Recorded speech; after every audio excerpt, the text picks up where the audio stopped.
let's turn on the camera, let's make a beat, and then we'll figure it out. Take you, like, if you're editing everything by yourself, how long does it usually take you to edit I just making melodies. I just went in there, did my thing, and just walked out. And then I was like, I'm not ever doing that again. And I had to pay to be in that session too. That's crazy. I mean, what are your revenue streams, and what's bringing in more money and what's bringing in less money and stuff like that? If you're okay with that. Yeah, I'm okay with that.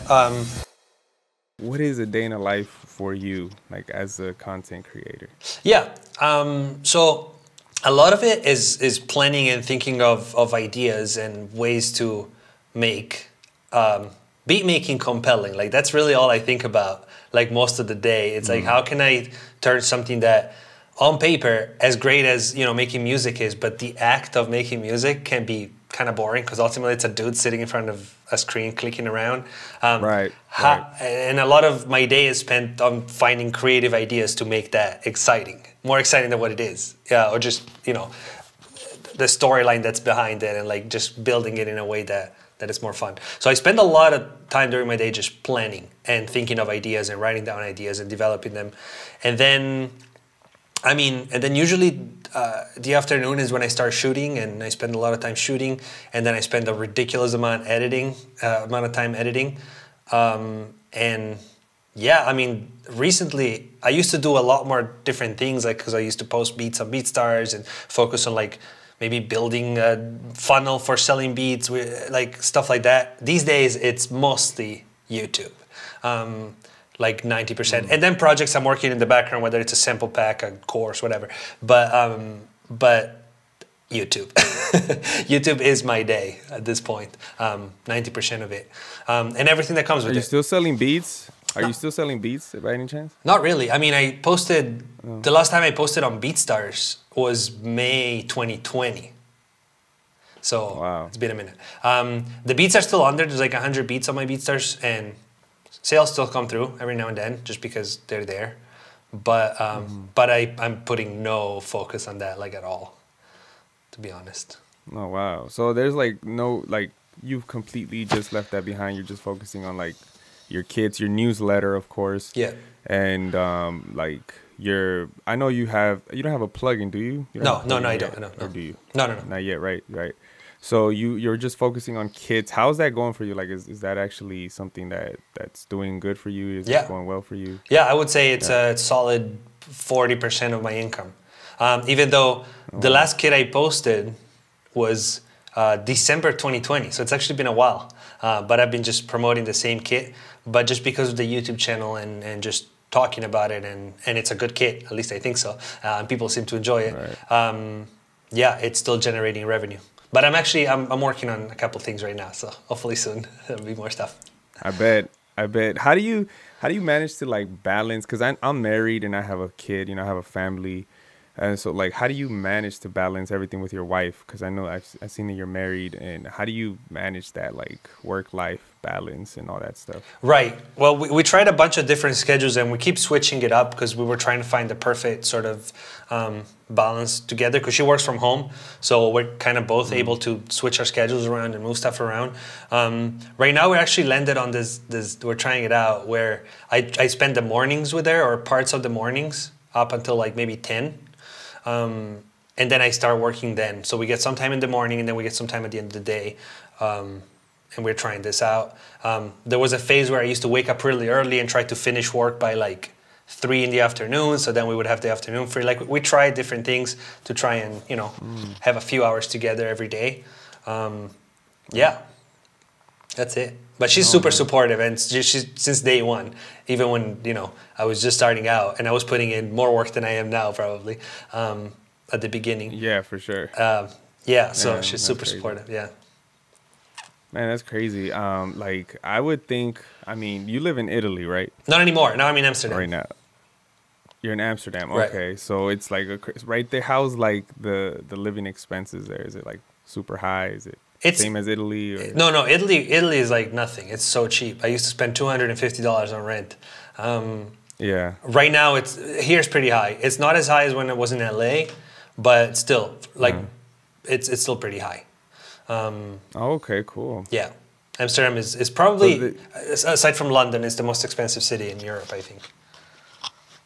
Oh man, that's crazy. I didn't know that. And you're obviously like you don't have any other job right now, right? Besides YouTube No. or like content creating. That's all you do.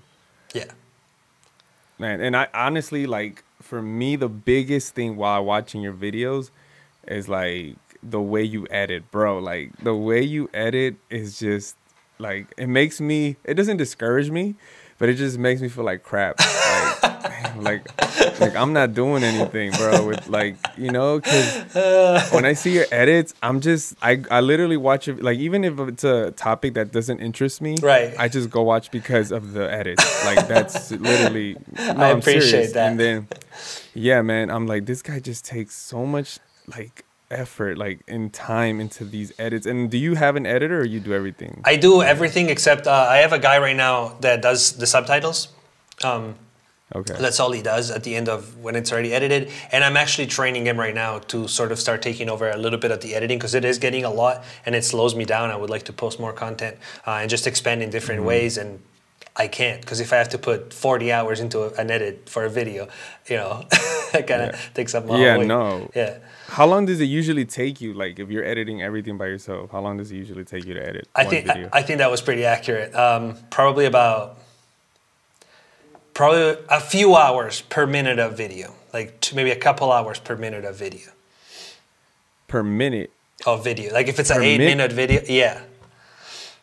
So wait, hold up. So you're saying it takes you like 2 to 3 hours to edit 1 minute of a video? Especially when I do like the documentary more type stuff where it's like more edited. But honestly, at this point, even the beat making, because I rarely, like over time, I moved away from like longer previews or me playing a part for too long because I know it's boring and people click off. And I'm an analytics obsessive person. I look at that. And then we're gonna get into that in a little bit, so don't say too much. I won't. But I'm saying like that's to me that is crazy. I never thought you would say so. It takes you a couple days to finish a video, then, right? To edit it, yeah. Or you take the whole day, yeah. Yeah, definitely. It takes so I usually do 1 day of planning, 1 or 2 days of planning. Shooting is the quickest part, and then I shoot it in like honestly, maybe like 3 hours total. Like it doesn't take that long to shoot, and then I have 2/3 days of editing. Send it to the editor, does the subtitles. Next day we can post it. So. Man, and I know because I mean I'm not like a stalker or anything, but I'm a big fan, so I watch your videos pretty consistently. So I know you're posting one video a week, you know, at least one video a week. Yeah, yeah, like that 6-7 days, whatever. Ooh, at Talenti posted like, let's go see, you know.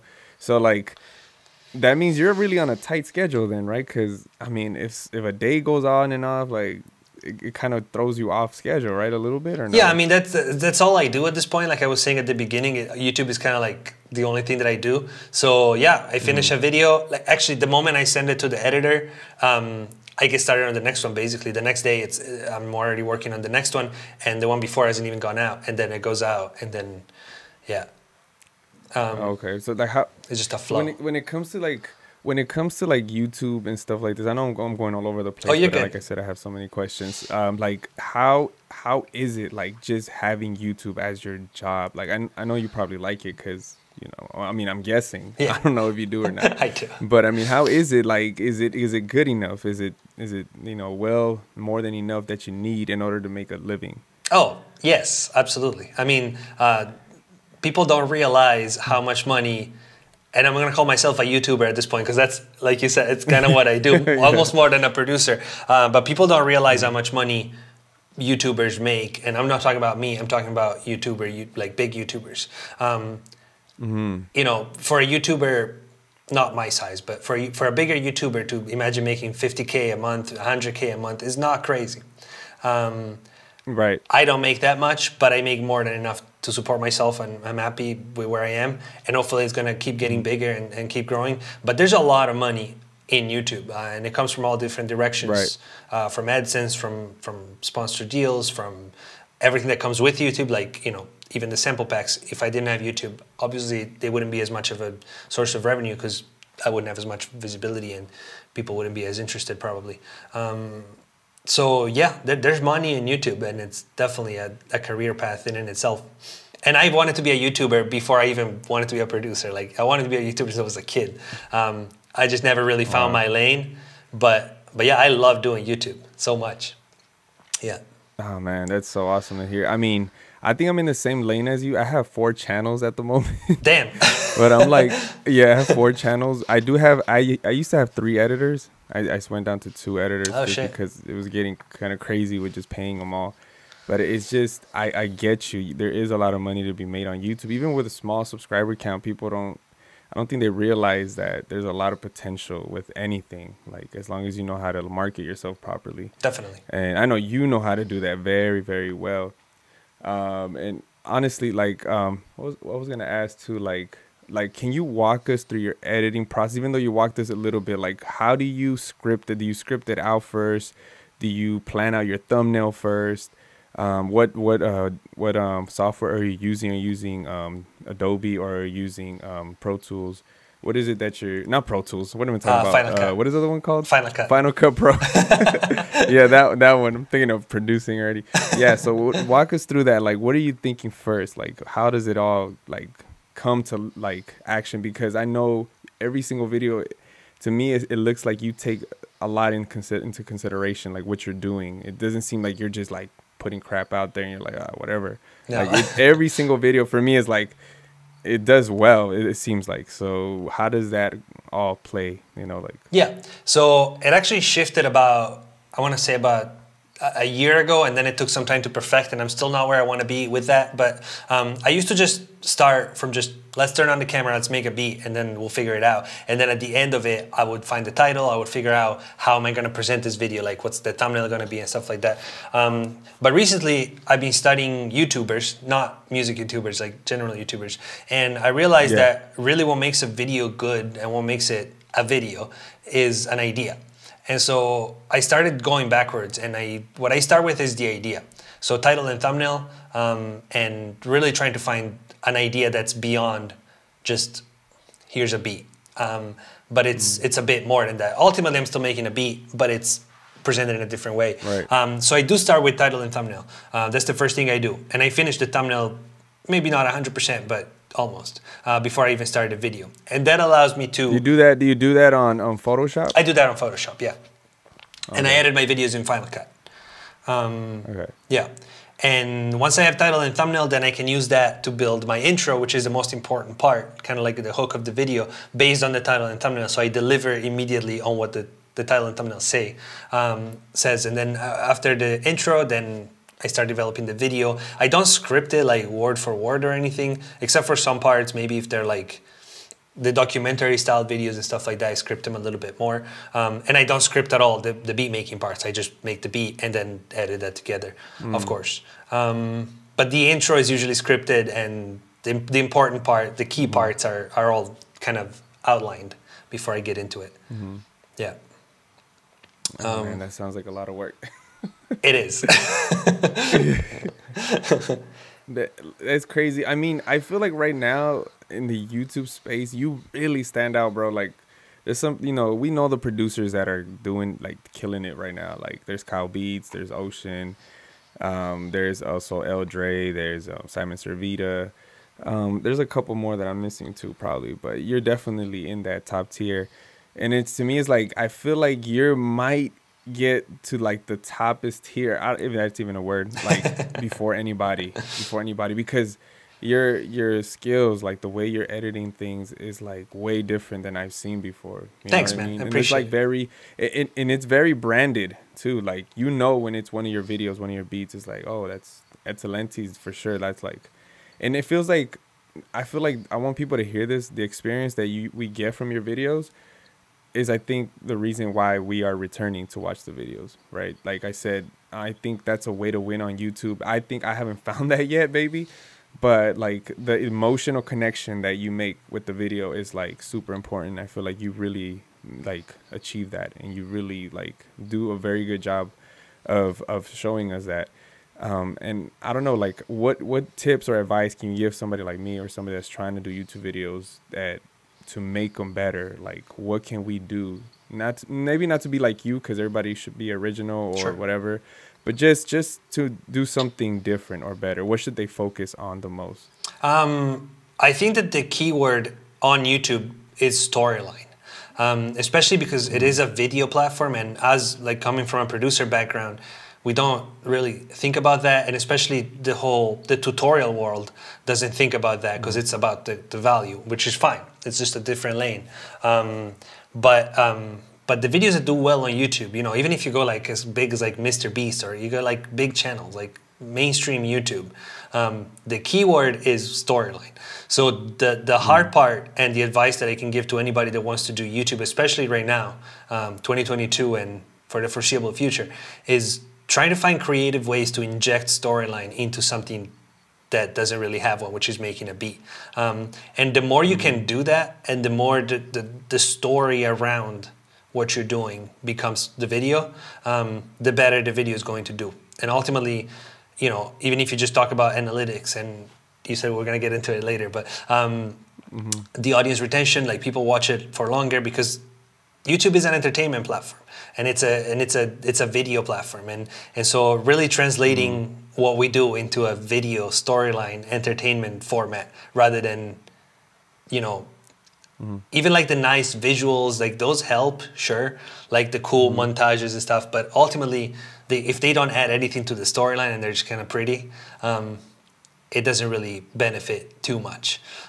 So really, the tip is storyline. Focus on storyline and figure out how to build a compelling storyline with tension, with release, with ups and downs, all that kind of stuff. Intro, middle, and end, storyline. Yeah, definitely. You've watched more YouTubers.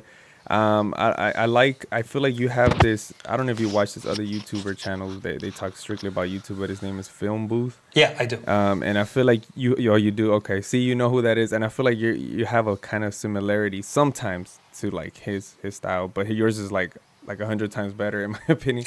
I'm just saying like a little bit of that, like the storyline aspect of it.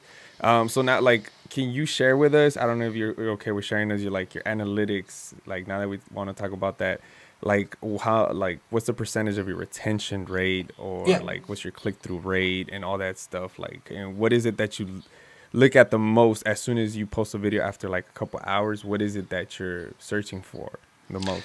So here's my posting process, which has gotten more complicated over time. I post the video with whatever thumbnail and title I decided. I give it 10 to 20 minutes. I open up my analytics and I see how it's going. Now, because the first people that are going to see the video are the ones that got the notification on their phone. So when you get the notification, you don't see the thumbnail, you just see the title. So if the video is doing bad in the first 10 minutes, bad for your usual average, then that means I messed up the title, because that's the thing that people see. So that means the title wasn't compelling enough. So after 10, 15 minutes, if the video is doing bad, I know the title is wrong. I go and change it. Then the next half hour, like from that first 15 minutes up to the first hour of posting, I start seeing if it's picking up or not. If it's not, then it means that I messed up the thumbnail, most likely. Because at that point, it's not coming from notifications anymore, but it's starting to come from just the homepage and stuff. So that means that the thumbnail is not it. And so maybe I start messing around with that. And that's the first hour after posting. Then from there, I just keep an eye on it for the first maybe 24 hours, and just see. There's a section in your analytics that I don't remember what it's called, but it shows you where the views are coming from. It's right on the homepage. It says how many views are coming from the homepage, from the up next, from the subscription feed, from the notification and stuff like that. And so depending on where the views are coming from, wait, my AirPods disconnected. Depending on where the views are coming from, I change what needs to be changed. Hold on, let me reconnect them or it's gonna get into the mic. 1 second.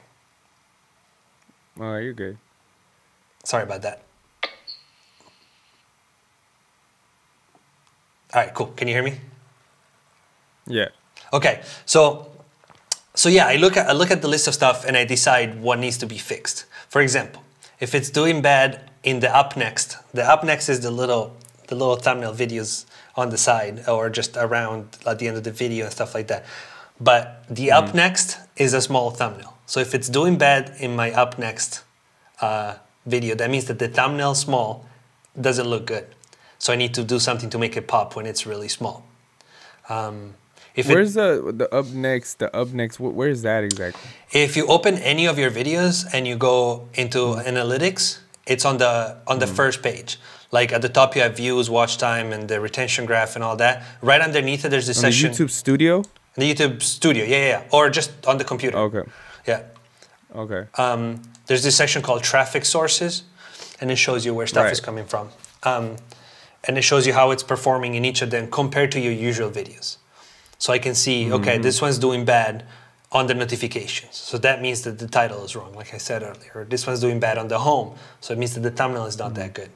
And then I make adjustments. I make adjustments and keep an eye on my click-through rate and see if it goes up. And it makes a huge difference. I'm gonna give you an example. I posted a video recently. I don't know if you saw it. It was a Jay Dilla documentary, and yeah, I seen it. Posted it 10 out of 10. I was like, no. I started hurting because it was a good video, and I thought it had potential. And I was like, damn, 10 out of 10. Fixed the title, still 10 out of 10. Then I started looking at the stats, and I noticed that it was doing really bad on the homepage of YouTube. People were not clicking on it. So I was like, it must be the thumbnail. Switched the thumbnail. It didn't have my face. I put my face in it, and I just switched some stuff around. Went from a 10 to a 2 in like a day.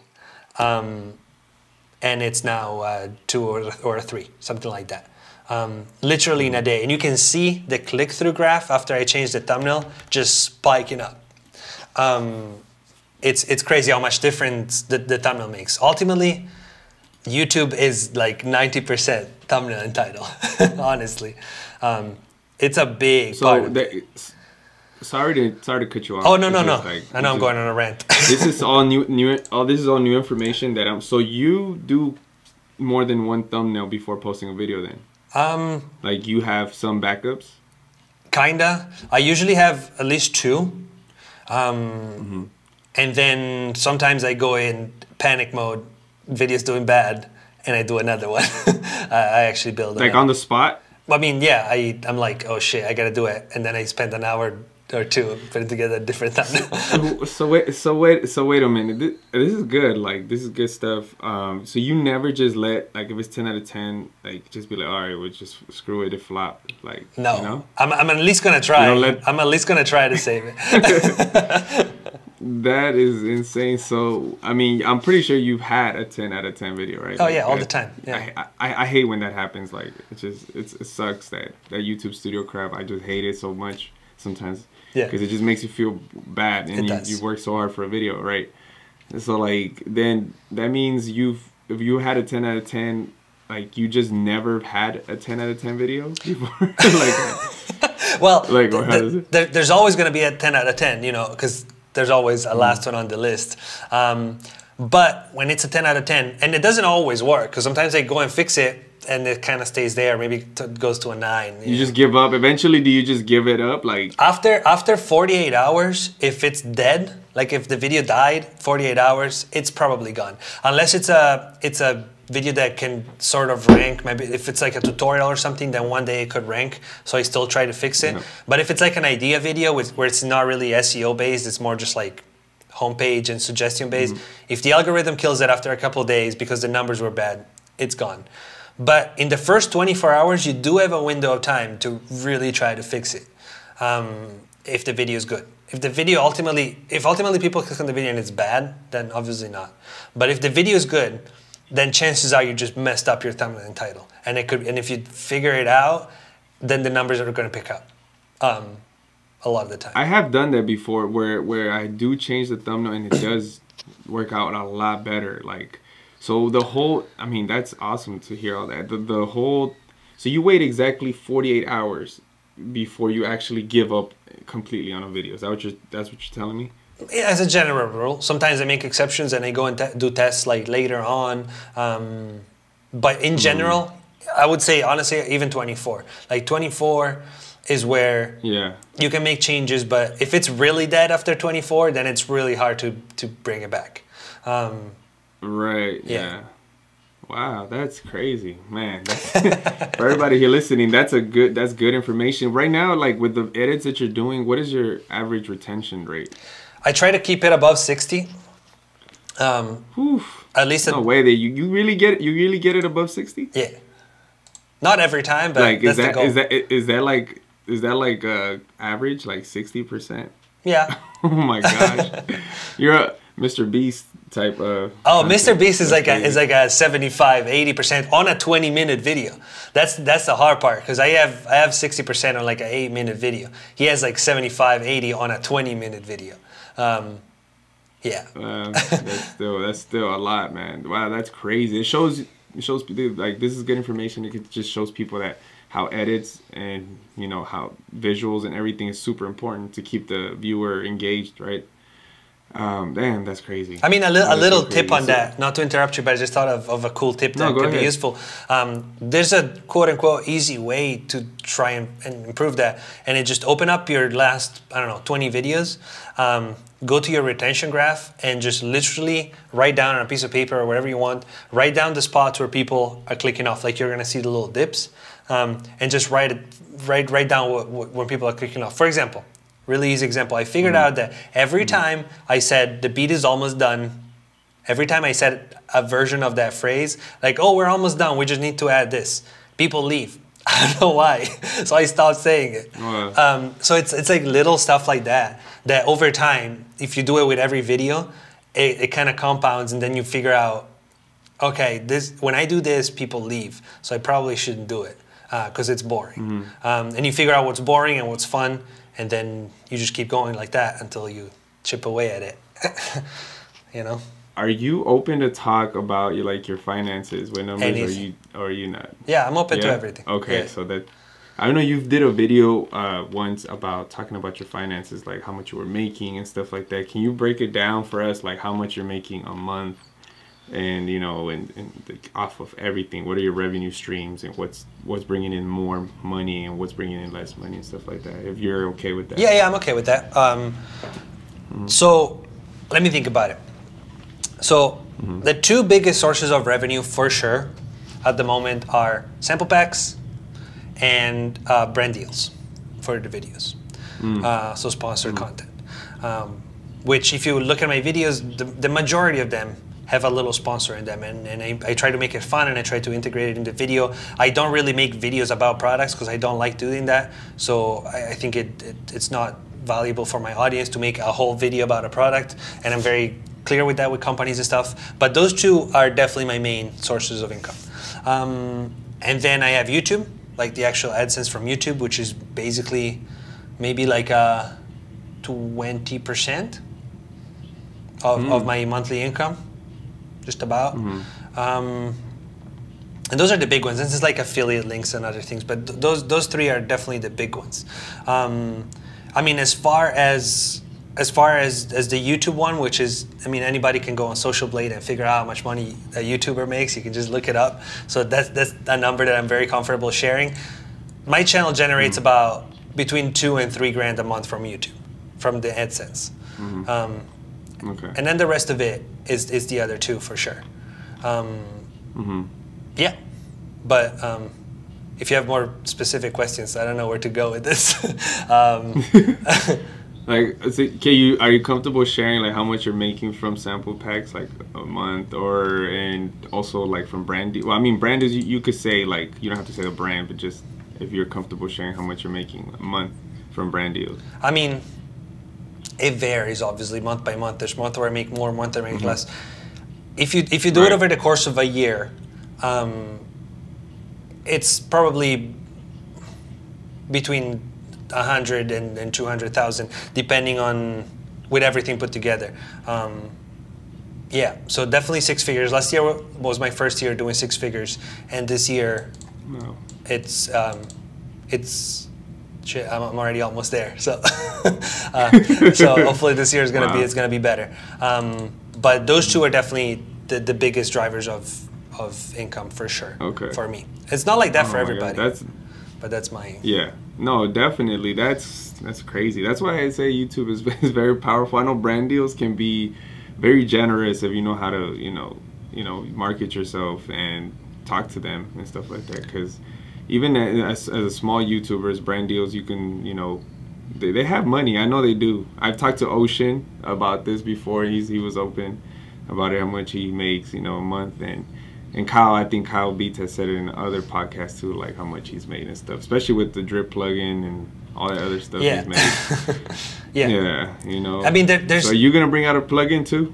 I don't know. I don't think so. Not for now, at least. I still need to have. I've been thinking about it for a while, but I really just want to have a really good idea. I don't want to just put out something that is just like a different version of something else. Yeah, just with my name on it. I need it to really be consistent with my brand. Like that's really important to me, and I think this should be important for most content creator, big and small. When you put out something, anything, whatever products you decide to put out, they need to be consistent with your message and with what you usually do. Otherwise, it's just out of nowhere, and it doesn't really make any sense. So yeah, even when it comes to a plugin, I really need to be.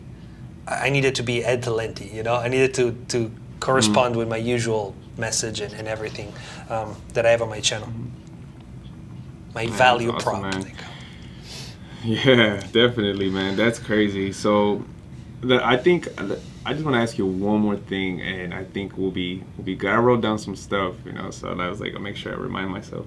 It's like, what are your goals with your YouTube channel, or what are your goals like? You know, going forward, like, where do you see yourself? What are you trying to achieve? Or you're just going like day by day and see whatever happens? Hey, what is it that you're trying to really reach? My main goal right now on YouTube is I think that music production has the potential to become a more mainstream category on YouTube than it is currently. Like right now, you know, the biggest channels like, you know, Simon and Kyle, stuff like that. We still have to break like the millions of subscribers. We still have to break the sort of 500,000 views of videos mark, like, you know, real YouTubers. And I do think that music production has the potential to be really big. Maybe not as big as gaming, but big. Maybe as big as like photography and videography, like at least as big as that. And so my goal has been to try and figure out the recipe to really kind of blow up the community. And I don't care if I do it or if somebody else does it, because ultimately, if the community becomes bigger, then there's more people for everybody, and just, you know, more space for everyone. But that's really been my focus, to bring the community in front of a larger audience. Nice. And then, like, how do you feel like about like the industry producers and then like the content space, like the content space producers? Do you feel like you would want to get a lot of placements later on in life, or do you just want to focus on your business and just make music because you love it and just keep doing videos because you love making videos? Honestly, the second one. Like, I thought about this a lot, and I did have a couple placements, small placements, but I kind of got a glimpse of how it works, and I don't like it. There's a few things that I don't like about it, just for me, not in general. I'm not saying it's bad, just it doesn't fit me. I don't like the bureaucracy around it and the documents, and you need a lawyer, and it's a lot about contracts and about negotiating and stuff that I don't feel like doing if I don't need to do. And the second part, which is more connected to the art, is the fact that a lot of placements happen at a distance. You send a bunch of beats out, the artist picks one, and then months later they come back and they're like, oh, we made a song, here it is, here's a contract, and then all that. But I had no attachment to the songs that came out with my name on them because I didn't make them. I wasn't in the studio with them. I just sent out a beat that I didn't even make for that person specifically. It was just a beat that I made. And then there's a song just plopped on top. And even if the song is really good, I still feel this sort of disconnection from the music because I wasn't part of it. So if I got the chance to work with artists that I respect in the same room and like build stuff together and be part of the creative process, I would absolutely love that. Like, that's my favorite thing in the world. But the whole send out 100 beats to random artists and then maybe they pick one and then song comes out, I don't feel any emotional connection to the song. It doesn't even feel like I was part of it. I don't know. I don't love that. Yeah. So that's kind of why I stopped pursuing the whole placement thing for the most part. Of course, if opportunities just land on me, like the ones that did, I'm gonna take them because, you know, why wouldn't you? But it's definitely not something that I'm chasing, not in that form at least. But I would love to be in the studio with somebody. Like, if I got to be in the studio with Kendrick, that would be amazing. Not even about the placement. I just want to be in a room with him, you know?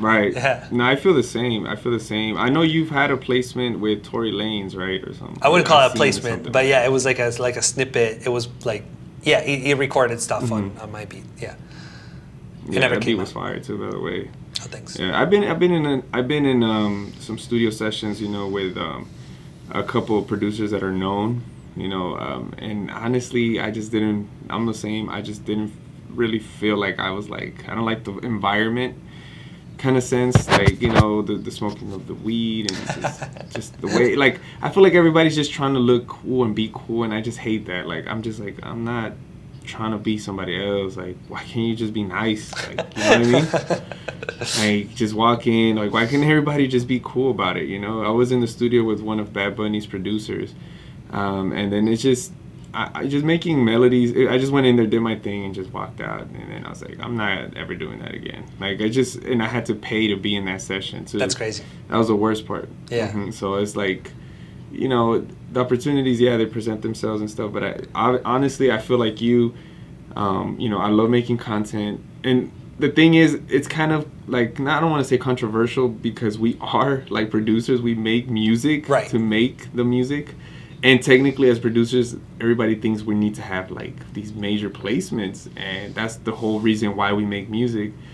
But I feel like now we're headed to like a space where no, we're just making music for the fun of it, and for others to enjoy because they want to do it as well. Yeah.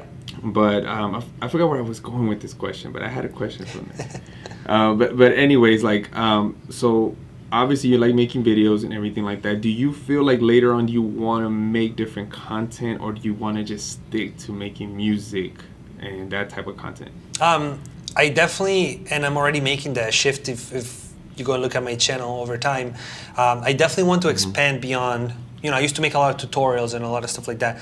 I definitely want my channel to be more just a music channel rather than a trap channel or something. Like, I want to expand, because I don't even come from a hip-hop background. I come from like rock and jazz. I went to jazz school for drums. Like, this is the last thing I picked up, like the trap beats and stuff, and I love making that kind of stuff. But I just want my channel to sort of be about music in a broader sense.